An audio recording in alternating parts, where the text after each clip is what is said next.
Bienvenue sur le podcast Les Croqueuses. Moi, c'est Pauline et je suis là pour vous aider à construire un quotidien qui vous ressemble et dans lequel vous vous épanouissez chaque jour un peu plus pour croquer votre vie à pleines dents. Après 12 années passées dans l'enseignement auprès des enfants et des familles, aujourd'hui je suis coach certifiée et praticienne EFT. J'accompagne les personnes sensibles et hypersensibles dans leurs émotions au quotidien et j'aide les femmes qui ont traversé des épreuves de vie douloureuses qui sont maintenant prêtes à se reconstruire dans la légèreté, la sérénité et la bonne humeur. Si vous écoutez ce podcast aujourd'hui, c'est sûrement que vous êtes vous aussi des croqueuses. Dans les épisodes, seule ou avec mes invités, je vous partage des réflexions, des astuces, des inspirations et des outils pour croquer votre vie à pleines dents. Ramenez de la légèreté, de la joie et du dynamisme qui vous donnera l'élan dont vous avez besoin.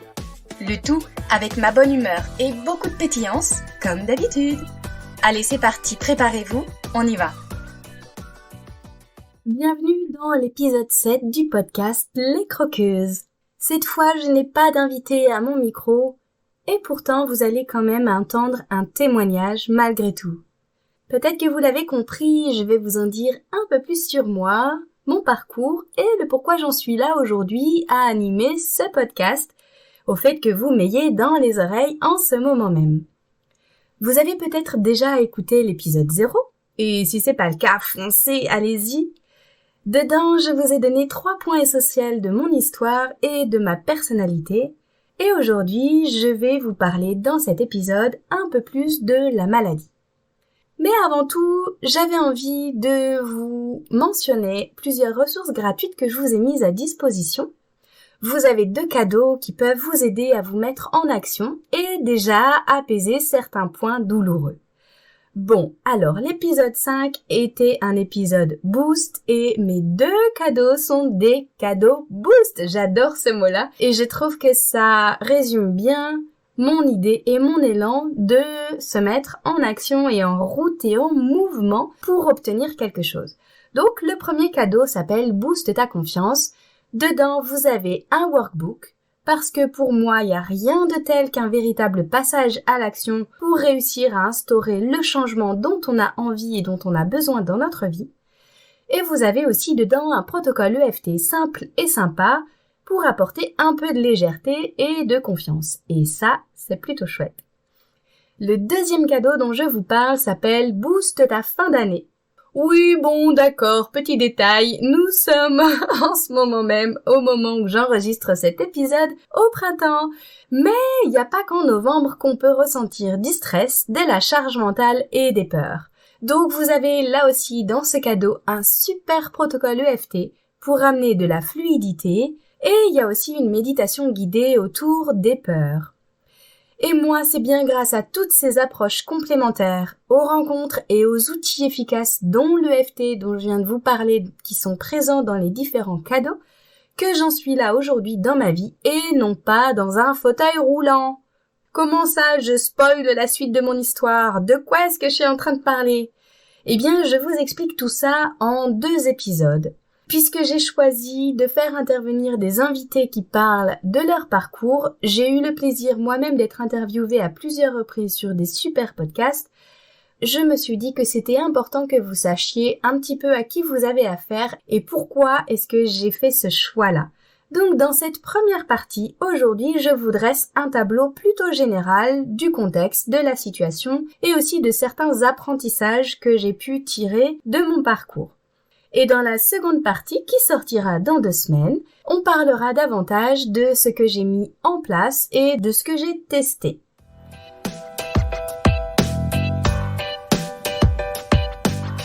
Première partie, on y va. Et si c'était un roman? C'était un beau matin de printemps, alors que le soleil gagne du terrain sur la nuit, 7 heures. Son réveil sonne. Elle tourne la tête et rien. Elle ne voit rien. Et voilà, mon histoire aurait pu commencer comme ça. Ce serait le début d'un roman ou la première scène d'un film. Je suis sûre que là, vous vous êtes déjà imaginé la scène. Je trouve ça formidable pour stimuler l'imagination. Et peut-être qu'un jour, j'aurais l'envie, l'élan de vous partager moi aussi mon histoire sous forme de livre.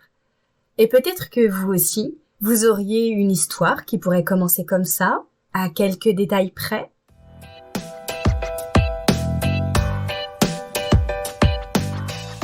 En 2, le choc de l'annonce. Si je reviens à mon histoire, puisque vous avez compris, je parlais de moi, un matin, quand mon réveil sonne et que je tourne la tête, je ne vois absolument plus rien de l'œil droit. Mon œil gauche voit, mais pas mon œil droit.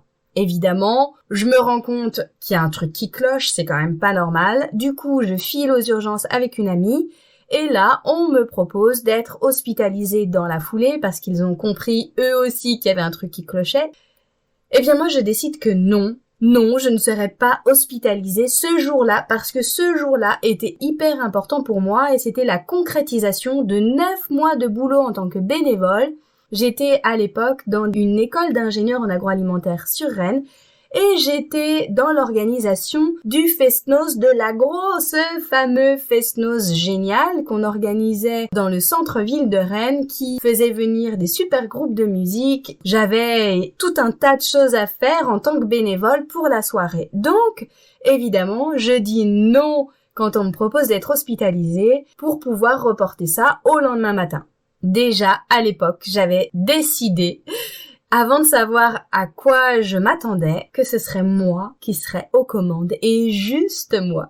Le lendemain matin, je me pointe à l'hôpital, je me fais hospitaliser, et là, on me fait évidemment tout un tas d'examens, auxquels je comprenais pas grand-chose parce que j'ai trimballé de service en service sans recevoir d'explication ou quoi que ce soit. Et donc là, le diagnostic tombe. Vous avez une sclérose en plaques, et on vous propose de rentrer dans un protocole d'essai clinique pour réduire les chances d'être en fauteuil roulant à 40 ans. Bam! Là, c'est posé. Autant dire que dans tout ce qu'on vient de me partager là, moi j'ai retenu sclérose en plaques, que soit dit en passant aujourd'hui j'appelle la plaqueuse, et je trouve que ça sonne un peu comme les croqueuses, donc j'adore. Et j'ai retenu évidemment fauteuil roulant à 40 ans.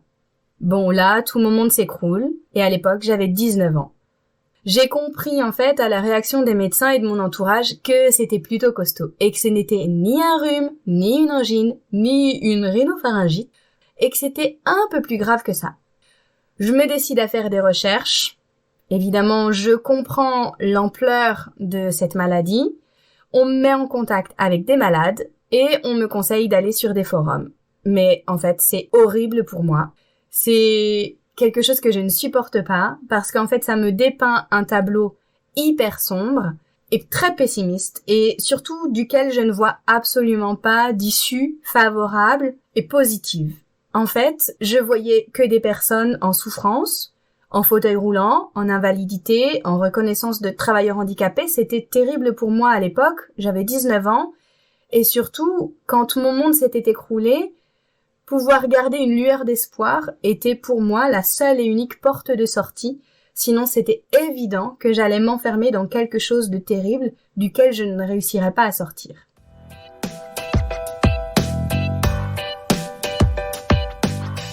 Ça m'amène au point numéro 3, ce qui change dans ma vie là à ce moment-là. Si je fais un petit feedback, quelques années en arrière, en fait, je sentais, moi, au fond de mes tripes, depuis un petit moment, que j'étais faite pour être mère. Oui, c'est un peu bizarre dit comme ça, mais en fait, je l'avais dit tel quel. J'avais 18-19 ans, au lycée, j'avais dit ça à 2 copines à l'époque, et c'était quelque chose que j'étais incapable d'expliquer et qui venait vraiment du plus profond de moi-même. Donc forcément, ce qui change avec le diagnostic de la plaqueuse comme incruste, c'est que je me dis qu'en fait, on voudra pas de moi avec ça et que ce sera pas possible et que ce rêve-là, ce désir incroyablement profond que j'avais en moi ne pourrait pas se réaliser parce que je me disais qu'avec cette grosse valise à traîner, personne ne voudra de moi, personne ne pourra m'aimer en fait. Autre chose qui change pour moi à l'époque, en fait, c'est que je suis directement rentrée dans un protocole d'essai clinique. Du coup, je suis suivie tous les 3 mois à l'hôpital. On me délivre des boîtes d'injections à garder au frais.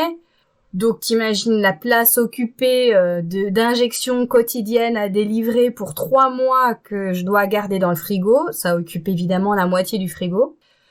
Et évidemment, quand je me fais mes injections tous les jours, que j'ai des douleurs insupportables à chaque moment de l'injection, à chaque piqûre, comment est-ce que je peux oublier que je suis malade?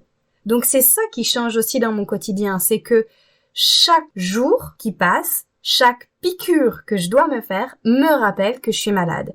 Donc comment, à 19-20 ans, je peux me construire une identité propre qui n'a aucun rapport avec la maladie, quand tout ce que je fais dans mon quotidien, ouvrir la porte du frigo, devoir me faire mon injection, me doucher et sentir les indurations et les points de douleur sur mon corps liés aux injections quotidiennes que je me faisais, tout me ramenait à la maladie.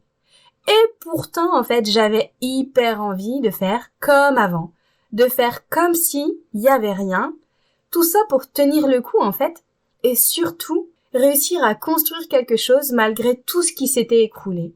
Certes, mon monde s'effondre, comme je disais, c'est terrible, j'ai 19 ans, je me dis qu'on ne voudra pas de moi, je vois tous les jours, tout me rappelle au fait que je suis malade, et pourtant, je veux faire comme si tout allait bien, et comme avant. Et donc là, je me découvre une force nouvelle, une volonté incroyable.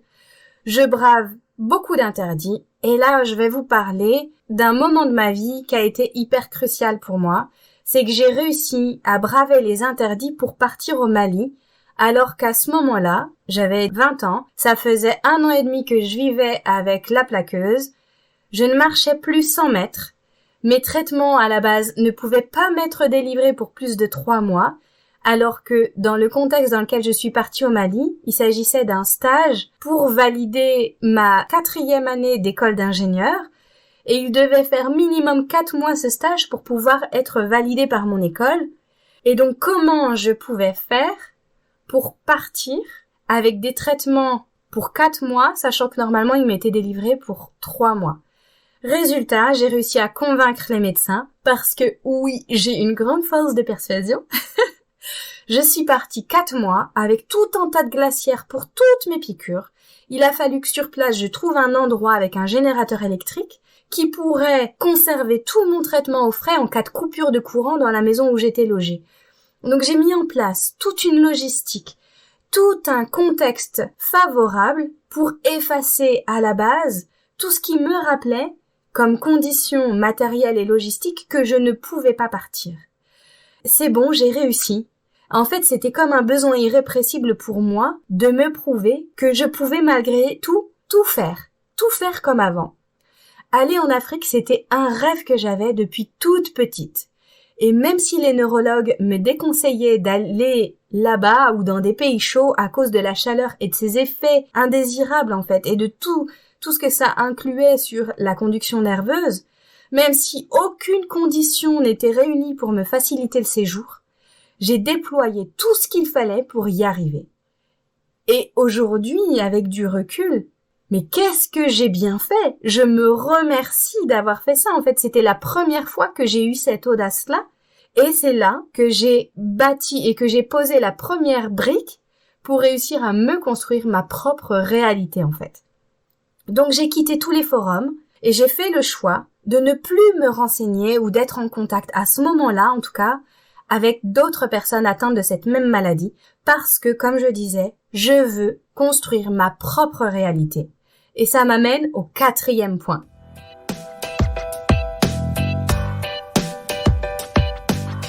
Ce 4e point, c'est que tout est possible.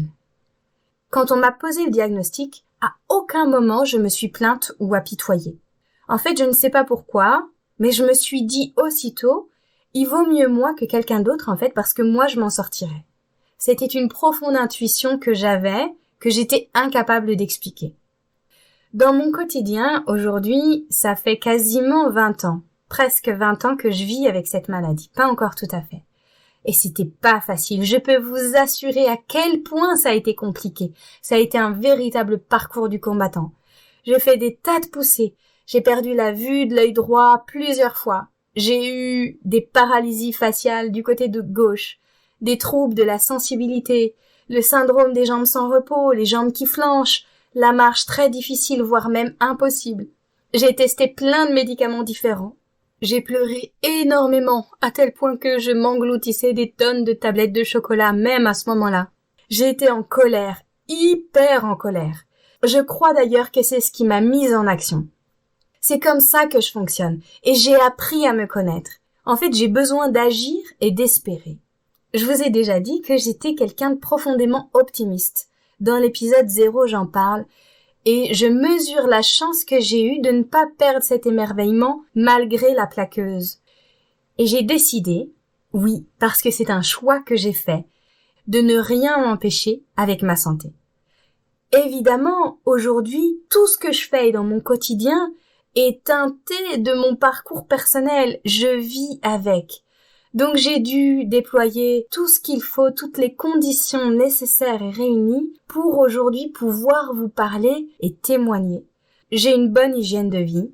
J'ai appris à être à l'écoute de mon corps et de tous mes signes de fatigue et aussi de chaque petit moment crucial avant les poussées inflammatoires. J'ai appris à les repérer, à les observer, tous ces petits signes qui paraissent peut-être insignifiants pour les autres. Mais moi, je me connais tellement que je sais que ça veut dire que je suis allée trop loin, que j'ai puisé dans mes réserves, que je n'ai pas été suffisamment à l'écoute, et surtout que si je continue à ce rythme-là, sans ralentir, sans stopper, sans m'écouter, eh bien je risque d'aller jusqu'à une poussée inflammatoire, peut-être irréversible, de laquelle peut-être je ne récupérerai pas.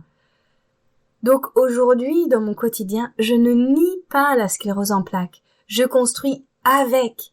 Et surtout en ayant l'intime conviction que tout est possible. Et ça change tout dans ma façon de voir les choses.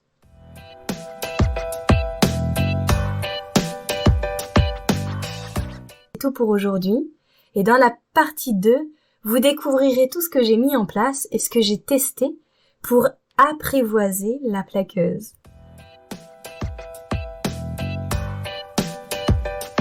Et voilà les croqueuses, c'est la fin de cet épisode. Merci à vous de l'avoir écouté jusqu'au bout.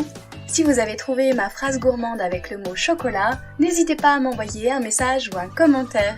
J'adore vous lire, échanger en direct avec vous pour parler de chocolat bien sûr, de gourmandise et de tous ces sujets qui nous touchent. Et si vous ne savez pas de quelle phrase gourmande je vous parle, vous pouvez filer écouter mon épisode 0 dans lequel j'explique tout ça. Et si cet épisode vous a plu, qu'il vous a apporté un peu d'énergie, d'élan et de la valeur, si vous vous dites que ce serait bien que d'autres femmes puissent l'écouter, n'hésitez pas à le partager et à le noter sur votre plateforme d'écoute favorite. C'est très rapide, notez le podcast en mettant des étoiles, ça l'aidera énormément à être visible pour qu'il touche encore plus de croqueuses. Merci à toutes celles qui le font déjà. Et vous pouvez aussi vous abonner pour être certaine de ne pas rater les prochains épisodes. Je vous souhaite une super journée ou soirée, où que vous soyez, avec gourmandise bien sûr. À la semaine prochaine pour une nouvelle dose de pétillance, d'inspiration et de bonne humeur.